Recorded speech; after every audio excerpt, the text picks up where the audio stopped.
The rest of it is just kind of additional stuff. You know, other tutor creatures that we've got in the list. Of course, Stoneforge Mystic is in here. It used to run more of. You could probably get away with more of in the list. I still like having at least 2 in there. We're no longer running Cauldron Complete. That was a big part of the old style of play where you'd be like Colossal Hammer or Cauldron Complete and just sort of go those routes for it. But we've got a couple other tools that we're trying out. Trying out the Leyline Axe. We'll talk a little bit about it. I might put Cauldron Complete back in it. The other tutor, of course, is our Cloud.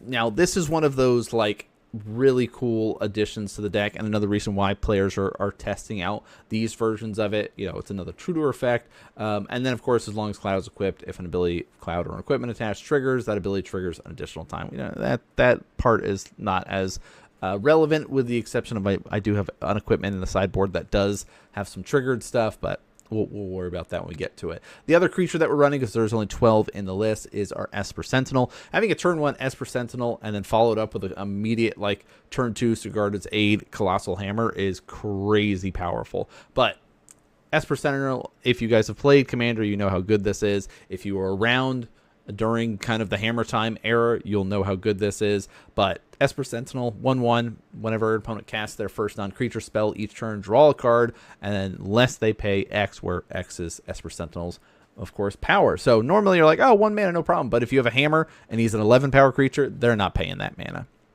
So let's talk about our equipment package that we've got here. Of course, Colossal Hammer we've talked about. It's that +10/+10 creature loses flying. So we used to be able to go with like an Ink Moth win and then be able to sneak it in. You could still do it. We still run a couple of Ink Moths in here, but